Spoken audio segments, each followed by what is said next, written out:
नमस्कार दोस्तों। ये आज हम लोग क्लास 9th का चैप्टर 1 सिविक्स का लोकतंत्र के विकास के विभिन्न चरण पढ़ने जा रहे हैं। ठीक, तो चलिए हम लोग पढ़ते हैं। जैसा कि हम लोगों ने पिछले वीडियो में, इस चैप्टर का नाम ही है लोकतंत्र का क्रमिक विकास।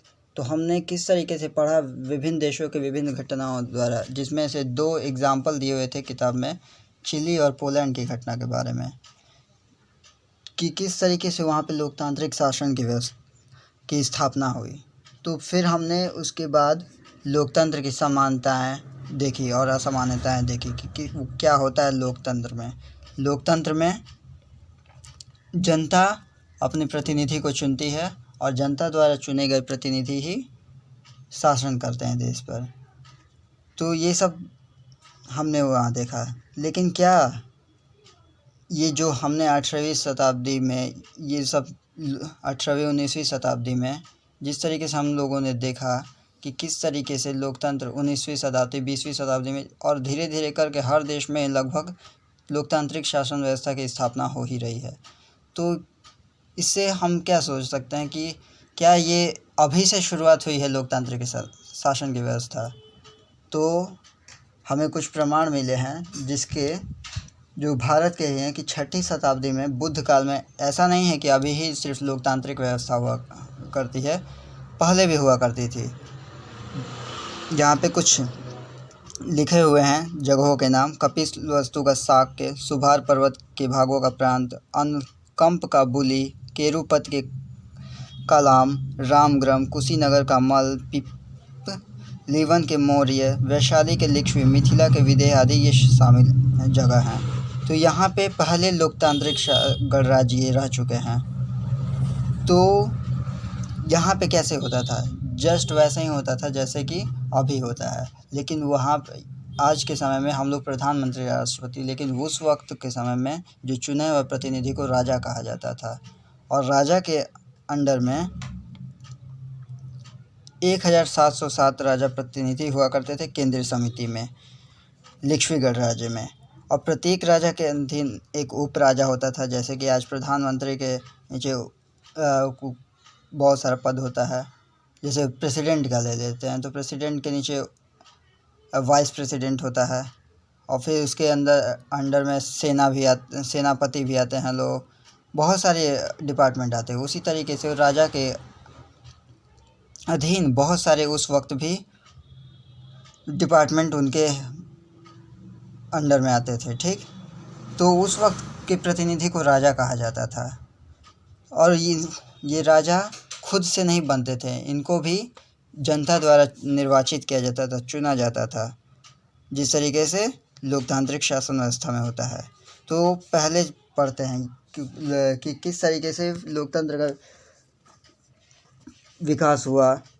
तो पहले हम जानते हैं कि आधुनिक विश्व, ये तो बहुत प्राचीन समय की, मतलब प्राचीन भारत की ये कथा थी, जिसमें हम लोगों ने जाना कि एक देश में पहले राजा को चुना जाता था लोगों द्वारा और वो शासन करता था, जो कि उस प्राचीन समय के इतिहास को बता रहा था कि उस वक्त भी लोकतंत्र की स्थापना, लोकतंत्र उस वक्त था।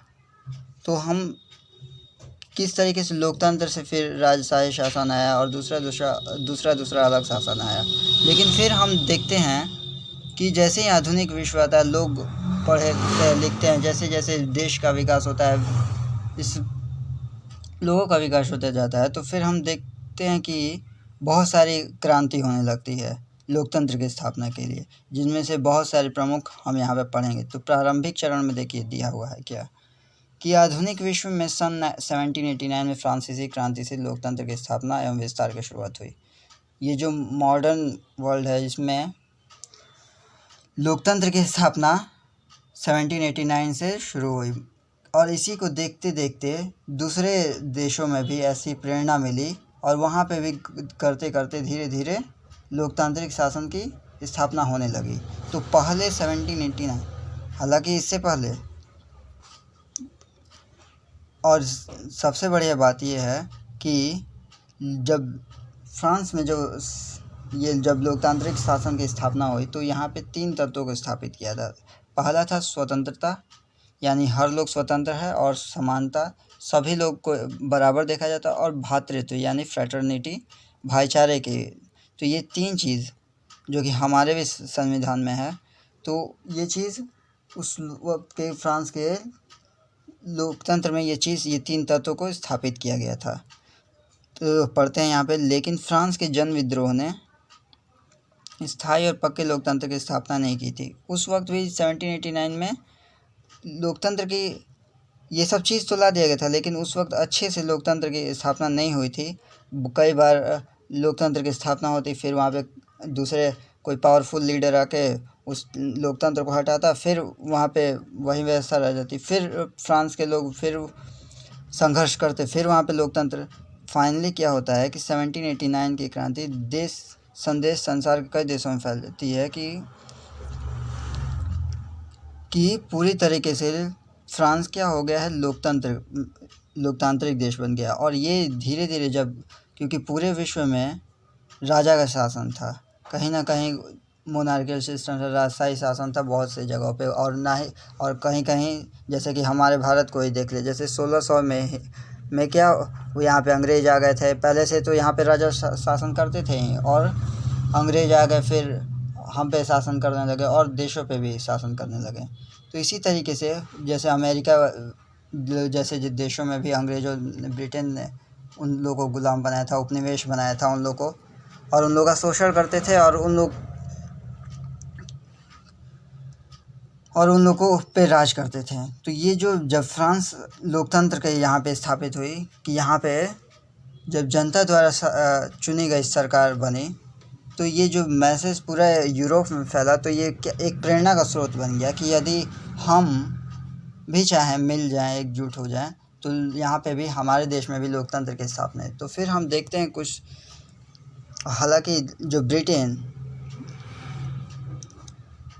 जो ब्रिटेन है, फ्रांस से भी आगे यहाँ पे लोकतंत्र की स्थापना हुई थी उस वक्त, जब वहाँ पे राजशाही शासन थी। फिर वहाँ पे भी धीरे धीरे वहाँ पे भी कुछ ऐसी घटनाएं हुई होंगी, राजनीतिक घटनाएं घटी, फिर वहाँ पे राजशाही शासन की शक्तियों को कम करके वहाँ पे जनता को अधिकार प्राप्त हुआ कि वो अपने नेता को चुने।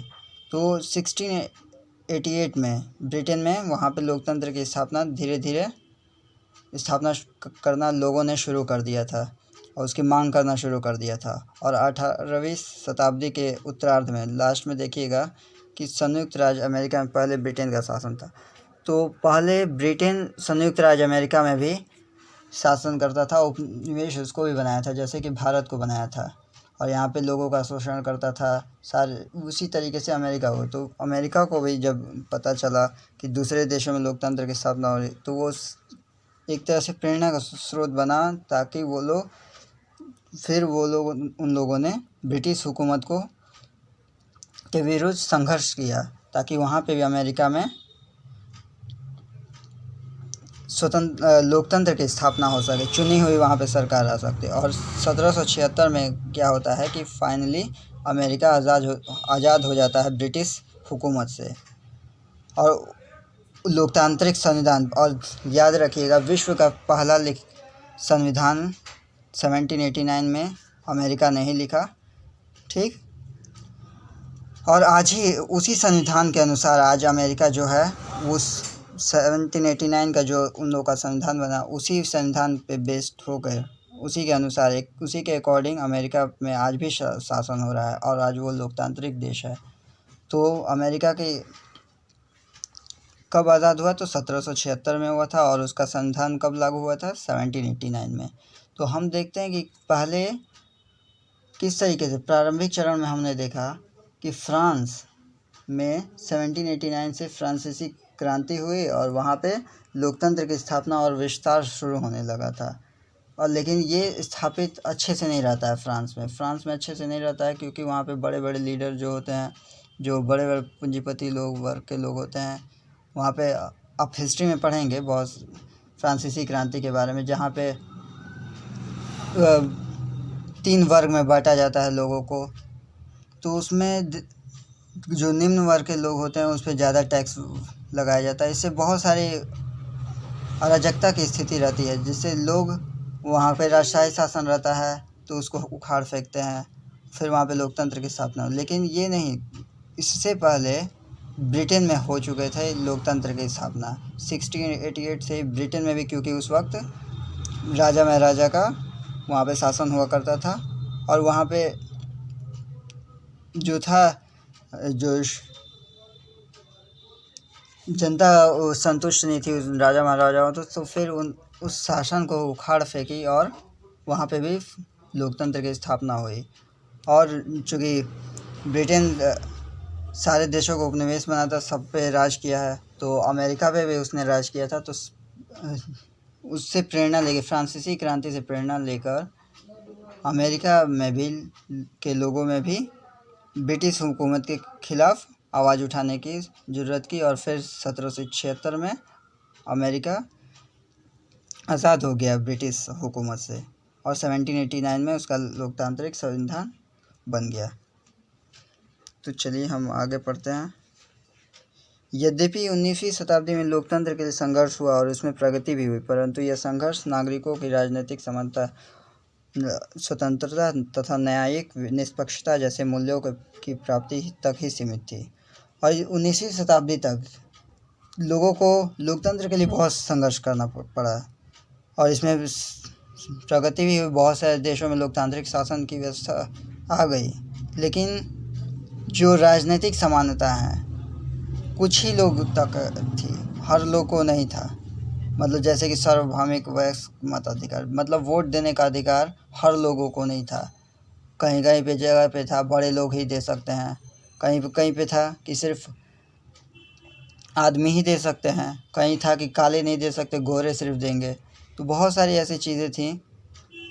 वहाँ पे चुना तो जाता था, लेकिन एक अच्छे लोकतंत्र का ये सूचक नहीं है। लोकतंत्र में हर लोगों का अधिकार है कि वो उसको मताधिकार मिले, ताकि वो अपने मनपसंद नेता का चुनाव कर सके। तो ये 19वीं शताब्दी तक नहीं था उतना। तो फिर और न्यूजीलैंड में सबसे पहले वयस्क मताधिकार प्राप्त हुआ था लोगों को। सार्वभौम वयस्क मताधिकार न्यूजीलैंड में 1900 तक मिल चुका था। फिर धीरे धीरे करते करते 1893 में न्यूजीलैंड को मिला था, और 1900 तक न्यूजीलैंड में ये पहला मतलब सार्वभौमिक वयस्क मताधिकार उन लोगों को प्राप्त था, न्यूजीलैंड के लोगों को। तो फिर धीरे धीरे करते करते, और ये कुछ ऐसे देशों में ऐसा था कि जिसके पास निजी संपत्ति है उसी के पास मताधिकार, मतलब मत देने का अधिकार है। अश्वेत लोगों को मत देने का अधिकार, अश्वेत लोगों को मत देने का अधिकार नहीं है। अश्वेत मतलब काले लोगों को मत देने का अधिकार नहीं है। मतलब बहुत भेदभाव हुआ करता था, औरतों को नहीं वोट देने का अधिकार था।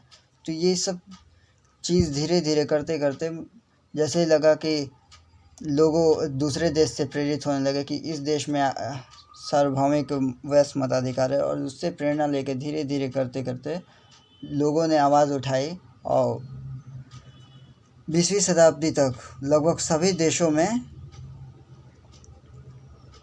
लोकतंत्र की अच्छे तरीके से और सभी को मत देने का अधिकार प्राप्त हुआ। जहाँ पे ना छोटा बड़ा देखा जाता था, ना औरत और पुरुष में भेदभाव किया जाता था, ना ही अश्वेत और श्वेत में भेदभाव किया जाता, और सभी को वोट देने का अधिकार। तो यही सब चीज़ दिया कि किस तरीके से लोकतंत्र की स्थापना हुई। तो यहीं पे हम समाप्त करते हैं। कैसा रहा वीडियो ज़रूर कमेंट करके बताइएगा। Thanks for watching this video.